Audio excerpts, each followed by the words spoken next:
Bien-aimé Balandi à Sentinelle TV, en tout cas, shalom, shalom, Bambote et Panabino. Le lot dans la émission chaque vendredi, et c'est rapi, tu as qu'à couper ça dans le conseil, tu as qu'à côté, tu as la révélation sur ma camus dans le Congo. Alors vendredi, à l'élo, na yena moi, si j'ai mon co, oyo, et là, la réflexion, tout y ba, pour nanini, Kofi Olomide, na chaque fois oyo ba Congolais bazala liboso ya rendez-vous so bani ba benga na kabila so bani ba benga na occupation ayaka na distraction na 2016 soki na bosante 2015 tango Tshisekedi azoluka ko benga na kabila ko sensibiliser ba Congolais ba malibanda pona benga na kabila Kofi Olomide akena Kenya akobeta danseuse tout simplement pona ko distraire ba Congolais balongwa na makanisi ya kobundela mboka to ko se révolter bakota na futilité et lelo oyo tokomi pembeni ya décembre esika o ba Congolais bazo kolinga ko se prendre en charge parce que article 64 lobby si une bande ou bien une personne ou bien un groupe de personnes prend le pouvoir par force, il faudrait que la population congolaise se lève pour barrer la route à cette bande de individus qui ont pris le pouvoir par force. Na mboka na biso lelo oyo tozali na occupation ba Rwandais bazo boma Kabila bokonzi na sili depuis 2016 azo ngolga na pouvoir te ala na projet ya malamu pour la société te Kofi Olomide oyo azala ni le patron de musique congolaise ni leader ni rôle modèle parce que azala rôle modèle te azala patron de musique congolaise te na ngongo nini na voix nini na banzembo nini ya ko bima patron de musique congolaise na kolata nini parce que musique ya Congo et qui ndaka toujours na kolata et qui ndaka toujours na ba créativité. Alors ils ont comme sabiso na veille ya les 28 populations congolaises fo malibanda pour na la marche le 30 novembre fo malibanda pour na benga Kabila subitement Kofi Olomide oyo bino boye bien mutu felo oyo musala na ye mobimba carrière ne mobimba a salango na bozoba na kofinga na ba critique na koboma na ba viol ye mutazo finga faire egola et a créé rubrique mosusu ya kokeno funda faire egola et loko kokamusanga ba chronifuati parce que boza ba chronifuati ba faux ba journaliste boza même na ba information te parce que ba tikala ki jamais ko kanga faire ba PC convocation faire yemoko akeko se présenter mais bino tout à la une ba kangi faire logique des choses muto afingi eza Kofi faire asali balobaka asali kaka réplique siko il faut ba kanga nani or en réalité faire ba kanga qui était ba convoquer qui akeko se présenter il n'a jamais été arrêté akola na ndako na ye mais bino lokola boza ba chronifuati ba journaliste moko bozanga tina allez bobandi ko koma n'importe quoi nazo bituna banda na botama naza moko ya bato oyo banda sap na Congo ba premier sapeur congolais oyo BBC uta na Londres ko filmer biso na ba Kinkester bozanga ba image. Les images à 84, je crois, ou 85. Bon, mon ango, avant tout, il y a un poteau, il y a un sapeur à Congo, il y a un foot à Bisson, il y a Kinshasa, tout le sap, lélo, il y a un léopard, il y a un Kinshasa, il y a tout. Il y a une victime de la mode, il n'y a pas un sapeur, il n'y a même pas sap. Il y a des gars pour nous distraire parce que ce sont des taureaux, des ngaya, il y a un sap, il y a un sap. Alors, comment se fait-il? Na banda botama, banda na yeba, ba orchestre dima, ba Grand Calais, ba Papa Wendo, ba kisa, Taboulé, tozo ba Sosoliso, tozo Mopero wa Maloba, tozo ba Chama, tozo Sokivango, le groupe les frères Sokivango, tozo ba groupe wana surtout Zaiko, création viva la musique Victoria Langa Stars. Parce que l'orchestre c'est Soukawana, le lois ils en ont pas vendu. Là nous tomons là ba chroniqueur, ba vendre là sur les bêtises. Ba chroniqueur, ba vendre là sur album, les nzibimaki et le roni asika ba porter. Les langa star c'est bimaki et le roni asika ba porter boziana et le roni asika porter na musique. tout le monde a noté ba chroniqueur on va vendre ba réfléchir sur musique et là on y a ce que bimi nzembo et cartonné ça bon banzembo bimi andenge na ndenge botiko vendre la botiko ça la chronique te ya ko analyser banzembo oyo artiste oyo ayede loko nini artiste oyo meme loko nini asika akolisi nini askoti boye ndenge za kitanga ba Kester ba papa wemba Kester akotisa kisa bon ici Kester akotisa makabo belé na santé naza en pleine émission na 600 benga bobe anga na 20 minutes allô bobe anga na 20 minutes nazo sala émission voilà OK Bonimi c'est vraiment important koyamba ba Kester ba kotisa ba santé papa wemba yana lokole Zaiko ba yana kisakasaka na batalaku il faut bon le biloko oyo innovation eza na musique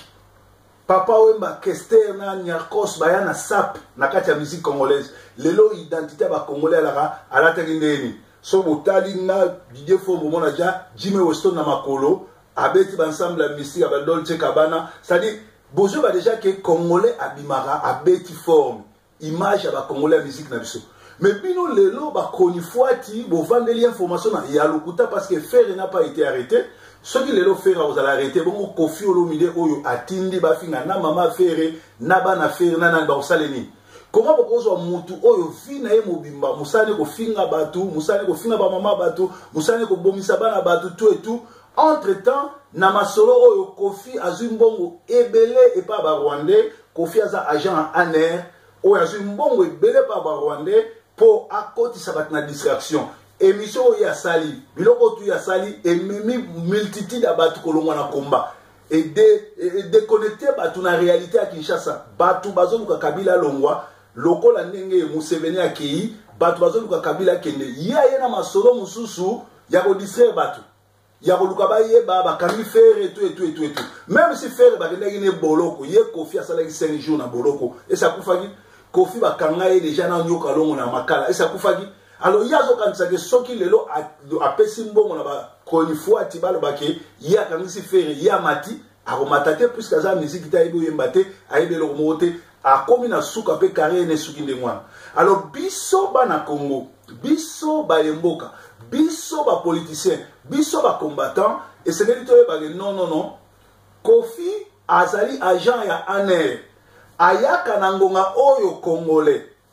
azoluka ko se prendre en charge ko luka ko se sensibiliser pour na ko benga na Kabila ya elbino distraction ndenga ila elbino masoba ba danseuse abeta danseuse na Kenya ba Kenya Kinshasa ba kangi après abimi et la kaka pour na ko tromper ba futa ke mbongo belé pour jouer rôle la bongo parce que azaki na raison mon côté ya ko beta danseuse na aéroport et na kamo et autorité kenyenne fallait ba kanga parce que na monde entier ko beta mutute en public na kobata manana eza mabe mais en public abeti mutu mais botika ye bomonya mosolo entre temps il faut botu na Koffi a gagné combien ba futie combien na aner pour distraire bino tala lelo oyo ba toile nyonso tout makambo nyonso tout bo lobelaka makambo Koffi na Ferre bobo sani que le 30 novembre le 28 novembre population de Libanda pour na benga na Kabila qui est un dictateur bobo sani que Koffi Olomide akumisa ka ba Rwandais Koffi Olomide atikala jamais ko kumisa baba congolais Koffi Olomide atikala jamais ko critiquer musique au Congo Koffi Olomide a recherché en France pour na viol bolobela ngote pourquoi ko sala même émission mon côté pourquoi Koffi a sala 10 ans à la France bilo bozo ba baisse bon sala émission pour que nous tournaye pourquoi qui m'a poto pourquoi qui m'a abanda mbango banda na palais de justice à France na Belgique mbang pour nani pourquoi vous savez l'émission de Mwanate mais au lieu de ça l'émission pour sensibiliser ceux qui effort tout pour sali il y a raconter ba buzo ba o Koffi sala parce que Koffi vient mobiliser buzo ba viol qui sorcellerie na faux musique d'ailleurs sur base ya nini dawo ya nso bazo ba Bob Mundabi alobaki yaza patron de musique congolais et c'est Bob Mundabi ayibaki musique Bob Mundabi abeta mokeseni Bob Mundabi eza ba sentiment na n'importe qui akoza la na sentiment na netinga ponanga à part Nzambe l'air nazali na mokili Kester mutabimisanga na ba musique à victoire na mona ka musique oyo na tanga mokili pa ba musique ba grand calais ba tabule musique eleki ya Kester ezate donc na sentiment na ngonde to vivaka na ndenga tombolanga otiko yebisanga te na linga musique ya Koffi na olinga ngote po ayeba ba bêtise donc mutu na mutala ba sentiment na ye so nga lelo na kumisi keste et la cité que za ndenge yali bien qu'azo mériter ngo donc so bon mundabi aloba pona Kofi bon mundabi za nzambe te Kofi aza ni patron de musique congolaise azali ni rôle modèle azo s'appelle leader en musique te na voani botia faire azo yemba botia Babindombe azo yemba botia héritier azo yemba botia ba journaliste même ba wera azo yemba botia Kofi lo mila yemba ngani. Alors bino ba congolais ba koni fuati bolu ko changer rôle la bino so ke fort nyo surtout botie na ko commenter buzoba na ba bêtise botia ki na ko sala éveil patriotique botia ki na ko lamusa batu ko sa congolais que non ezali devoir na yo il faut malibanda passer bata poto ko tinda ka sumbongote parce que mboko na biso na sous-sol na ezali scandale géologique tozana 24 milliards de dollars au soki tozana gouvernement malamu bakofuta bato bakosala baétudiant bakozwa babourse tout mais bino journaliste le bozwa rôle na bino kosala éveil patriotique ya koenseigner bato ya koéduquer bato bokoma na bino bato bazolalisa bato pongi bato bazoloba buzoba bato bazoya kobeta masolo ezanga ntina bato bazoya kolalisa bato pongi bato bazoya kokumisa buzoba botikala jamais koloba vérité botikala jamais kozala na katikati nani na ngonga oyo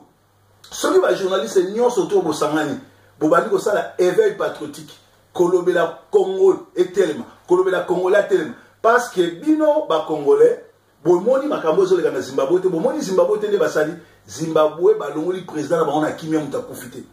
mais bino na Congo omona journaliste azoleka na ba prophétie ya lokuta na ba témoignage ya lokuta et comme soni na ba chaîne chrétienne na ba chaîne ya mokili ya ba pagano bango to bata lokuta owa mutu azope sa témoignage otali na elateli na ye mutu so akutali na nzambe akozwa te faux cheveux o babenga ba fake cheveux atia na mutu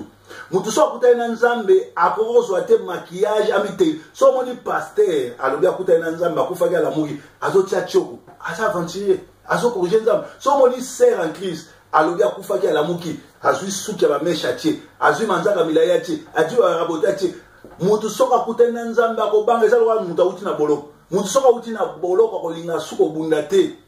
akobanga tozo tumole ndenya olinga okota boloko te mais bino lelo ba faux témoignage ba faux ba passer ba faux ba chroniquer lelo oyo mabe ko malamu ko mabe nazomona ba muso azosala émission o ngaku ne nazaboyi na lobaka vérité po ezatana musicien moko te aller sanga afutela nganda et c'est journaliste à France journaliste Europe ko ya ko sala émission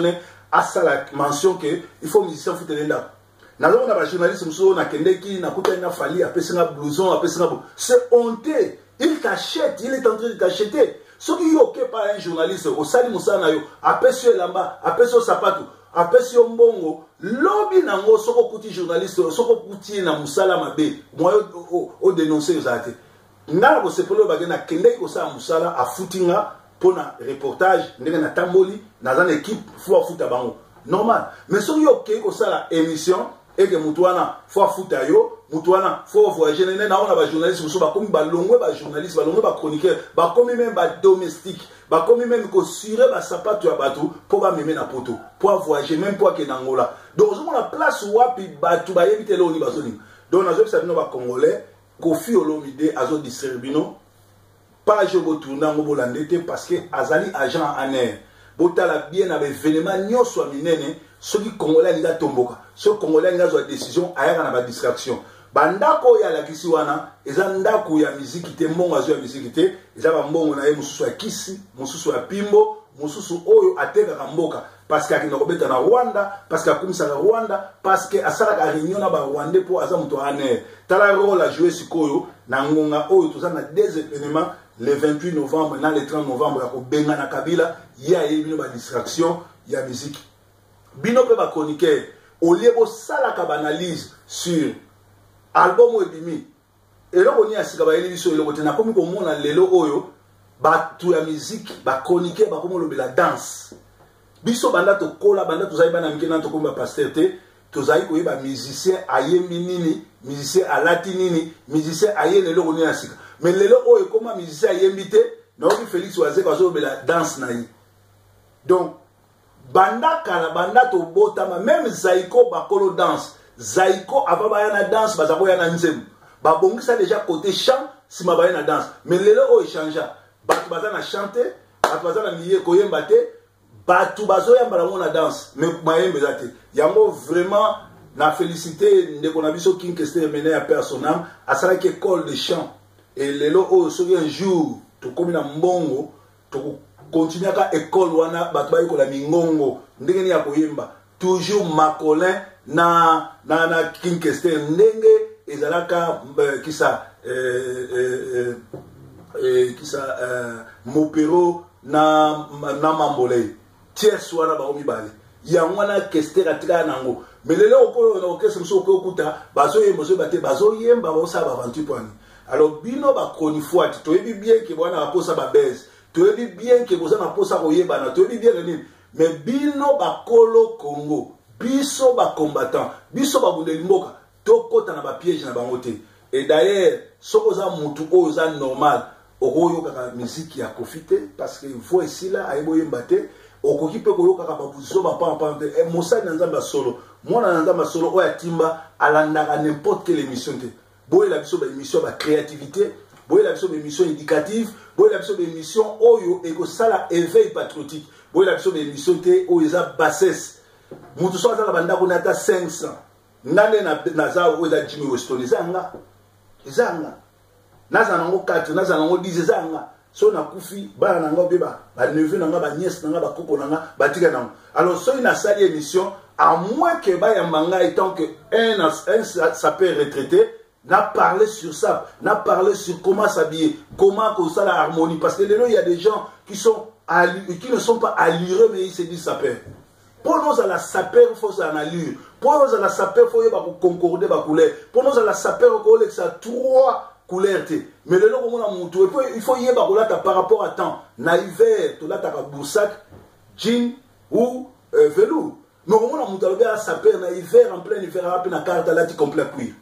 na été na Kinshasa en plein mois il m'a là tu complet cuir c'est-à-dire les gens a disqualifié alors le long où a beaucoup plus na ba victime de la mode que na ba grand sapeur alors Bobby mana ba distraction à Kofi Bobby mana ba buzo ba na Kofi to tellement tout ça dans la journée kaka moko il y a le 28 novembre deuxième journée ça le 30 novembre il y a roluka ko benga na Kabila Bobby ma distraction à Kofi donc ezaki proverbe 30-30 André qui a monga yema et c'est ka wapi na Sabino to luka ko yeba pourquoi Kofi a eu la distraction na tango congolais na telema pour azwa masolo na mboka pour benga na ba Rwandais tout simplement parce qu'aza agent en air bozo tout naye bino ba journaliste bo tuni ba futake combien pour nous distraire peuple petozo yebisayi banda kuna ye wana lakisi mukolo Kabila okende akangango atia na valise bakima ensemble bakinaye soki te ekotika la histoire parce que bato yo bazaki na banda ko lokola basakombi Zoé les criminels rwandais à Botolango alors vraiment vendredi kitoko tout le monde est sur na 22h qui 23h pour la prière et puis te écouter ce samedi. Vraiment, merci. Vous avez là. Merci.